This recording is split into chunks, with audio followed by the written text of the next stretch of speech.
കോട്ടയം കൂട്ടിക്കൽ പഞ്ചായത്തിലെ ഇളങ്കാടിന് സമീപം റബ്ബർ തോട്ടത്തിൽ കണ്ടെത്തിയ പുലിയെ കൊലപ്പെടുത്തിയതെന്ന് സംശയം.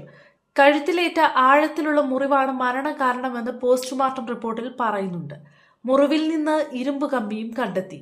കഴുത്തിൽ കുരുക്ക് വീണിട്ടുള്ള മുറിവാണ് ഉണ്ടായതെന്നും ആ കുരുക്ക് മുറുകിയിട്ടാണ് പുലിയുടെ ജീവൻ നഷ്ടമായതെന്നും പോസ്റ്റ്മോർട്ടത്തിൽ മനസ്സിലായെന്നും കോട്ടയം ഡിഎഫ്ഒ എൻ രാജേഷ് പറഞ്ഞു. 2 കിലോമീറ്റർ അപ്പുറമുള്ള പറമ്പിലേക്കാണ് പോലീസ് നായകൾ മണം പിടിച്ചു പോയത്. ആ പറമ്പിൽ നിന്ന് മുറിവ് സംഭവിച്ച ശേഷം പുലി റബ്ബർ തോട്ടത്തിൽ വന്നപ്പോഴാകാം ജീവൻ നഷ്ടപ്പെട്ടത്. അതിനിടയിൽ മുറിവിൽ നിന്ന് ധാരാളം രക്തം നഷ്ടപ്പെട്ടിട്ടുണ്ടാകുമെന്നും എൻ രാജേഷ് കൂട്ടിച്ചേർത്തു. പന്നിയെ പിടികൂടാൻ വേണ്ടി തയ്യാറാക്കിയ കെണിയിൽ പുലി കുടുങ്ങിയതാകാമെന്നും സൂചനയുണ്ട്. സംഭവത്തിൽ വിശദമായ അന്വേഷണം നടത്താമെന്നും കോട്ടയം ഡിഎഫ്ഒ വ്യക്തമാക്കി. കഴിഞ്ഞ ദിവസമാണ് മ്ലാക്കര പൊതുകത്ത് പി.കെ. ബാബുവിന്റെ റബ്ബർ തോട്ടത്തിൽ ഏകദേശം 4 വയസ്സ് പ്രായം തോന്നിക്കുന്ന പെൺപുലിയുടെ ജഡം കണ്ടെത്തിയത്. വെള്ളിയാഴ്ച രാവിലെ ടാപ്പിംഗിനായി എത്തിയ ബാബു തന്നെയാണ് ജഡം കണ്ടത്. തുടർന്ന് പഞ്ചായത്ത് അംഗം കെ.എൻ. വിനോദിനെ വിവരമറിയിച്ചു.